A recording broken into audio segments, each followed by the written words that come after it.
grâce. Merci Seigneur pour ta bonté encore ce soir. Tu nous réunis encore autour de ta parole, Seigneur. Et nous voulons l'écouter, nous voulons la recevoir, Seigneur.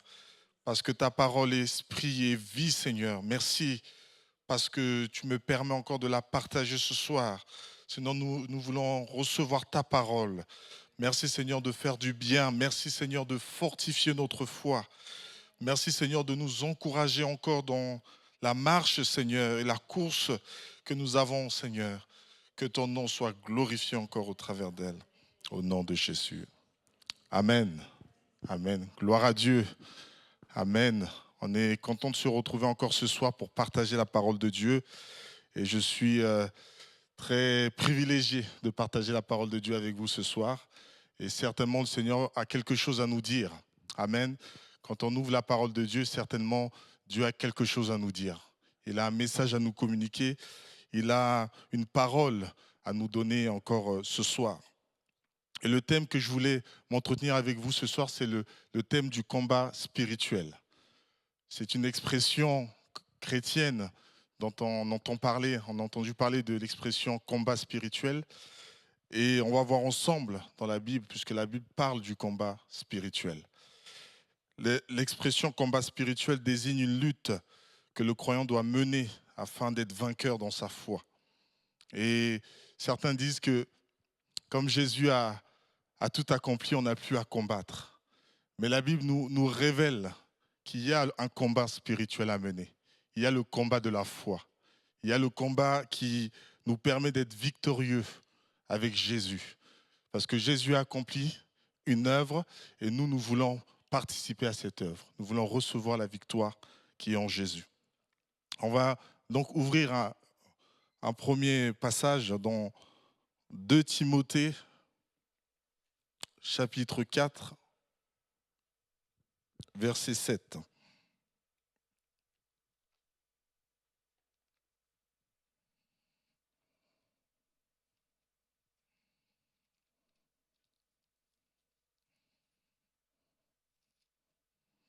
2 Timothée chapitre 4, verset 7. On va lire beaucoup de passages ce soir qui nous parlent de ce combat spirituel. 2 Timothée chapitre 4, verset 7. C'est l'apôtre Paul qui écrit à Timothée et lui dit « J'ai combattu le bon combat, j'ai achevé la course, j'ai gardé la foi. Désormais la couronne de justice m'est réservée. Le Seigneur, le juste juge, me la donnera dans ce jour-là. Et non seulement à moi, mais encore à tous ceux qui auront aimé son avènement. » Amen. On voit ici dans ce premier passage, l'apôtre Paul parle à Timothée et lui parle de ce combat que nous avons à mener, qui est le combat de la foi. Il dit « J'ai combattu le bon combat ». Lui, en tant qu'apôtre, en tant que serviteur de Dieu, en tant que croyant, il a combattu le bon combat. J'ai achevé la course, j'ai gardé la foi. Et l'apôtre Paul, lorsqu'il écrit à ce moment-là, il arrive à la fin de sa vie et il donne ce témoignage de ce qu'il a pu vivre. Il donne ce témoignage de ce que sa marche a été avec Dieu. J'ai combattu le bon combat. Donc il a dû combattre, il a dû lutter, il a dû persévérer. J'ai achevé la course, il a commencé une course avec le Seigneur et il a dû aller jusqu'au bout. Et il dit à la fin, j'ai gardé la foi. J'ai gardé la foi. Et dans les Écritures, comme je disais, on voit plusieurs références au combat spirituel. Déjà, une première définition du combat de manière générale, lorsqu'on ouvre le dictionnaire, on dit le combat, c'est le fait de se battre contre des forces adverses. Lorsqu'on est dans un combat, on lutte contre des forces adverses. On lutte contre des oppositions.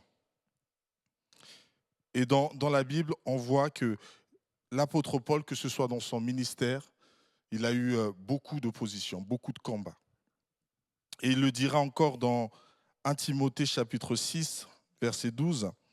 Là, il va donner une exhortation à Timothée. Cette fois-ci, il va lui dire « Combat le bon combat de la foi.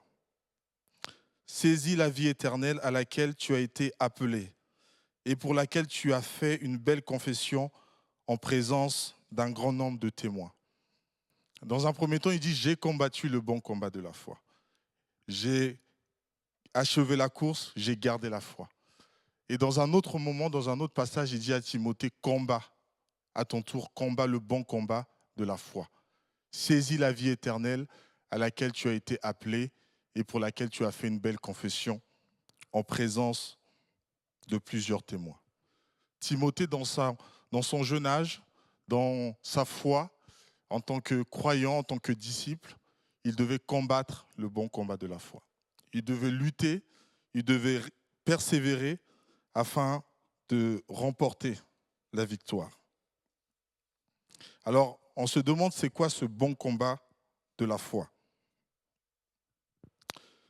Ce combat de la foi est une lutte acharnée pour garder la foi. Timothée devait persévérer, Timothée devait lutter pour garder la foi, mais aussi pour la transmettre, puisqu'il était serviteur de Dieu. Il était d'abord témoin dans un premier temps, en tant que croyant. Il avait reçu le Seigneur dans son cœur. Il devait persévérer pour garder cette foi, quelles que soient les oppositions, les adversités. Mais il devait aussi la transmettre, cette foi, puisqu'il devait enseigner au peuple, il devait enseigner aux disciples. Et ce n'était pas une chose facile. Il y avait des oppositions, il y avait de l'adversité, il y avait des personnes qui étaient contre, il y avait des personnes qui ne voulaient pas qu'il puisse transmettre cette connaissance, cette foi qu'il avait. Mais l'apôtre Paul lui dit combat le bon combat de la foi. Et on voit dans le premier passage qu'on a cité que ce combat-là que l'apôtre Paul, cette marche que l'apôtre Paul exhorte Timothée, est à la fois un combat. Il dit, j'ai combattu le bon combat, j'ai achevé la course. Et l'image du combat, comme je l'ai dit, l'image du combat, c'est de lutter contre l'adversité, c'est de lutter contre des oppositions, c'est de lutter contre des choses qui nous empêchent d'avancer. Et on voit dans un autre moment, dans Éphésiens chapitre 6, versets 11 à 17, on revoit encore le champ lexical, comme on peut dire, du mot combat. On voit encore que l'apôtre Paul va encore exhorter les chrétiens à combattre, va exhorter les chrétiens à lutter. Dans Éphésiens 11,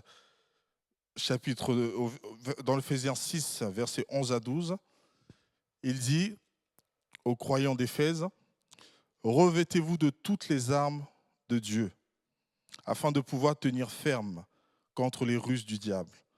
Car nous n'avons pas à lutter contre la chair et le sang, mais contre les dominations, contre les autorités, contre les principes de ce monde, les princes de ce monde de ténèbres, contre les esprits méchants dans les lieux célestes. » Vous voyez, il y a un combat spirituel qui est là, et le croyant est amené à combattre ce bon combat spirituel.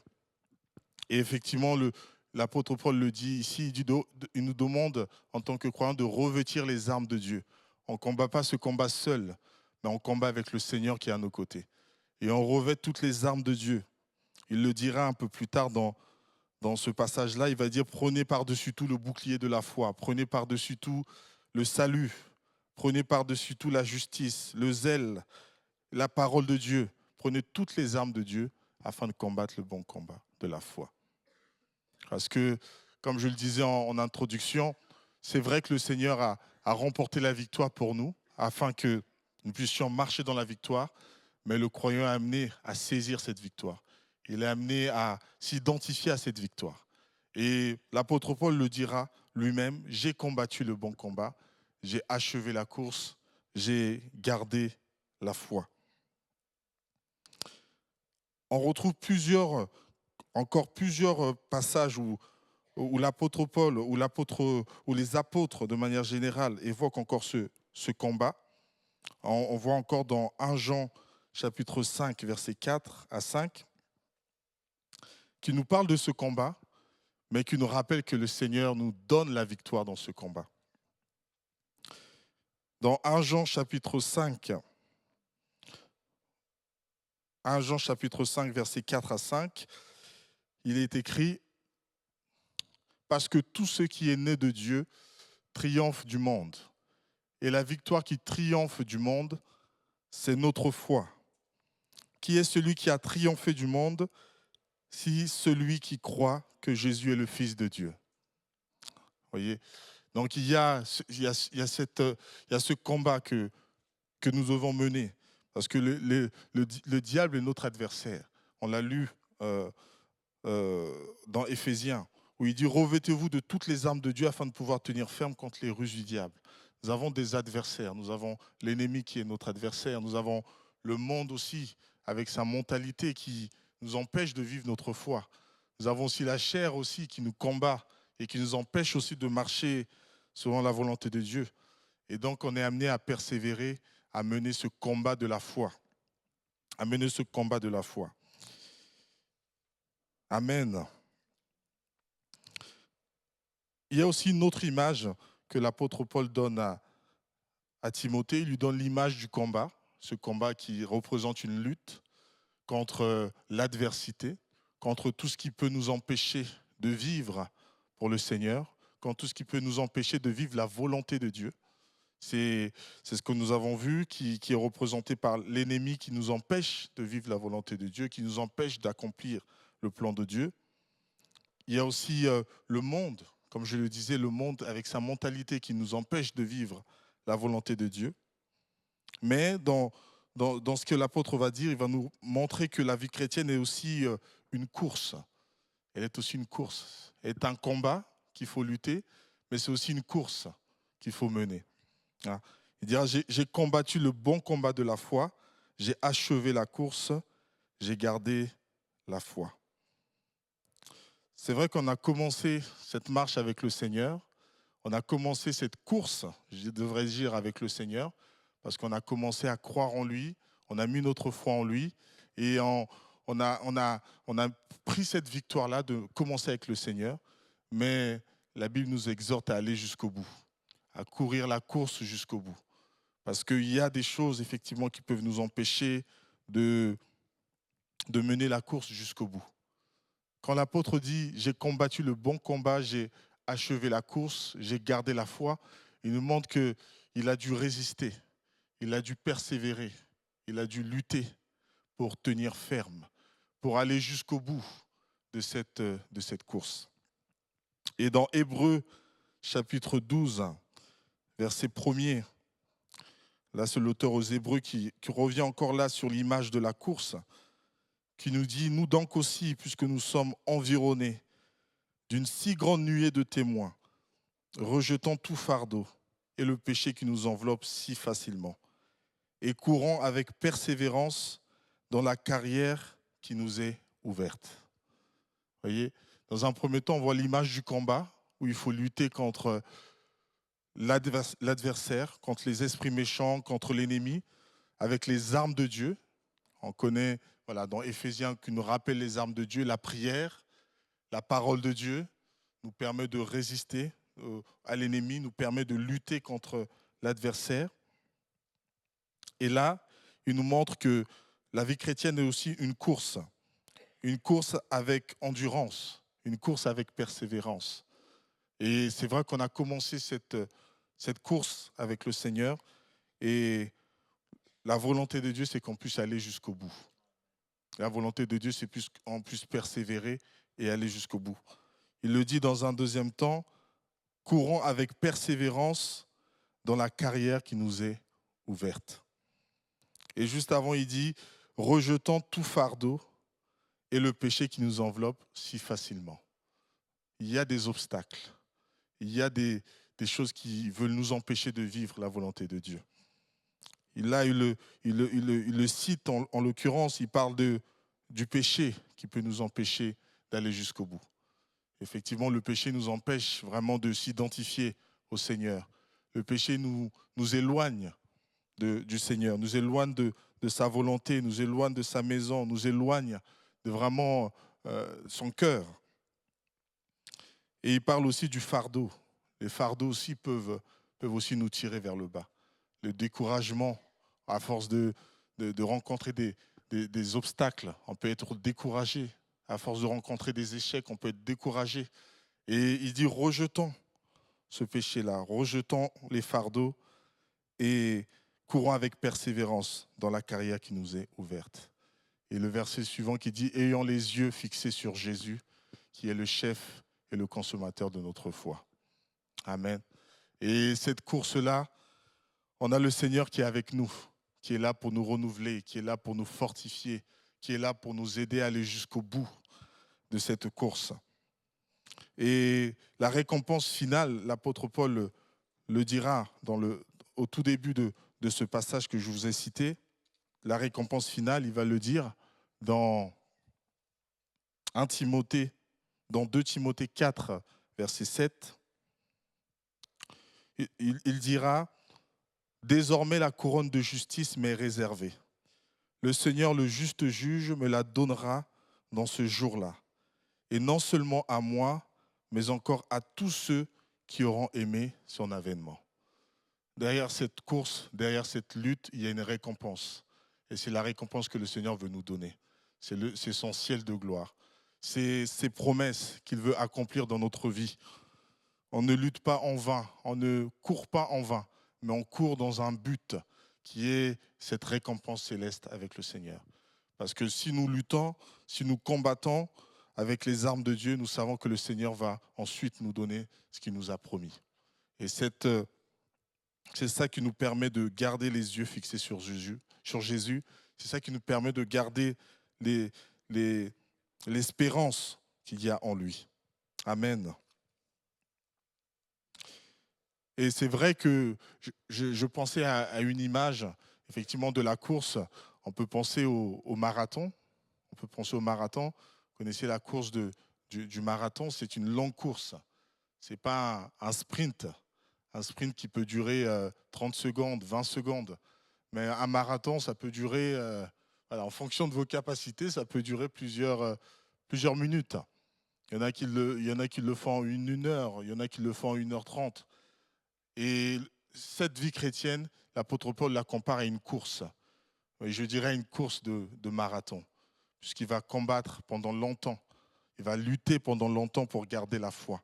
Il va commencer son ministère pendant plusieurs années. Il va persévérer pour garder la foi. Et nous aussi, nous voulons garder la foi jusqu'au bout. Nous aussi, nous voulons lutter, nous voulons persévérer avec le Seigneur. Et il y a un autre passage qui résume bien ce que nous avons vu dans 1 Corinthiens chapitre 9. 1 Corinthiens chapitre 9, verset 24. 1 Corinthiens chapitre 9, verset 24, qui nous dit « Ne savez-vous pas que ceux qui courent dans le stade courent tous, mais qu'un seul remporte le prix. Courez de manière à le remporter.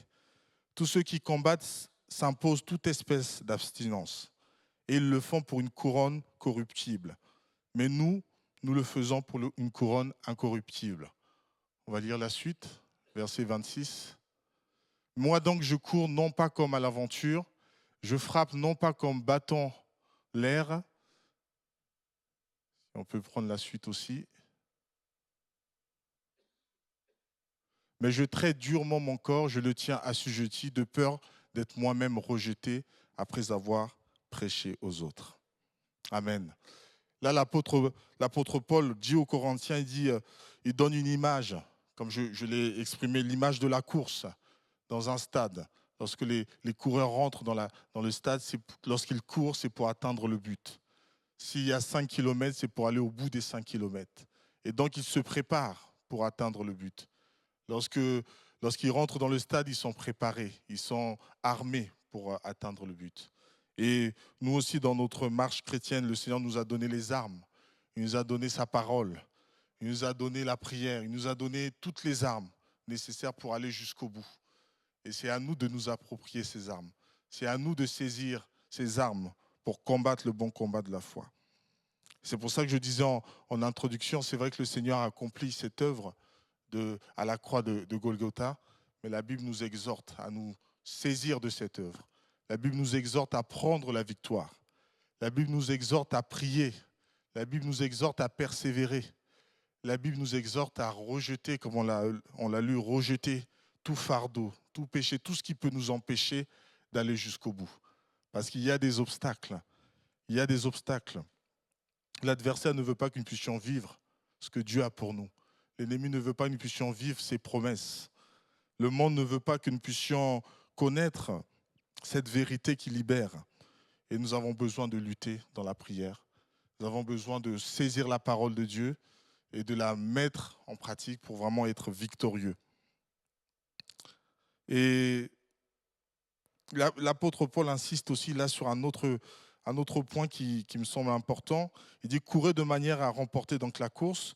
Et il dit « Tous ceux qui combattent, l'image du combat, s'imposent toute espèce d'abstinence. Et ils le font pour une couronne corruptible, mais nous le faisons pour une couronne incorruptible. » Il dit en quelque sorte que eux, ils combattent dans la course lorsque je pense qu'il prend l'image des gladiateurs de l'époque, lorsqu'ils rentrent dans la cour, ils combattent pour remporter une victoire sur leur ennemi, leur adversaire, pour pouvoir être déclarés vainqueurs. Et après, ils reçoivent une couronne, une récompense matérielle. Mais il dit, nous combattons pour une récompense qui est spirituelle. Nous combattons pour une récompense qui est encore bien plus grande que cette récompense matérielle. Et il dit, ces personnes-là, ils s'imposent toute espèce d'abstinence. Et j'ai pensé à notre semaine de jeûne que nous avons fait la semaine dernière. C'est vrai que le jeûne aussi est une forme d'abstinence, est une manière de se positionner devant le Seigneur. C'est une manière de mettre de côté, c'est vrai, nos habitudes quotidiennes pour se mettre devant le Seigneur et pour le rechercher. Et il dit, ceux qui combattent comme nous dans la foi s'imposent toute espèce d'abstinence et ils le font pour une couronne corruptible, mais nous le faisons pour une couronne incorruptible. Que le Seigneur nous aide, amen, à combattre ce bon combat de la foi qui nous aide à saisir vraiment toutes ces réalités spirituelles et à combattre pour être victorieux, comme le Seigneur est victorieux. Amen. Et c'était ce que je voulais partager avec vous ce soir, que dans la prière, que dans la méditation de sa parole, nous puissions prendre toutes les armes de Dieu pour combattre le bon combat, pour lutter et pour remporter la victoire. Parce que la victoire est pour les enfants de Dieu. La victoire est pour ceux qui croient en Dieu. Et c'est ce que je l'avais lu un peu avant. Il disait, tout ce qui est né de Dieu triomphe du monde. Et ce qui triomphe du monde, c'est notre foi. Et nous voulons marcher dans la foi, nous voulons combattre dans la foi et nous voulons saisir la victoire. Au nom de Jésus. Amen. Amen. Seigneur, merci encore pour ta grâce. Merci encore, Seigneur, pour ta parole. Merci encore pour tout ce que, Seigneur, tu nous as donné. Merci parce que tu nous as donné, Seigneur, ces choses, ces richesses spirituelles, Seigneur. Et nous voulons les saisir. Nous voulons les mettre en pratique dans nos vies. Nous voulons les vivre, Seigneur.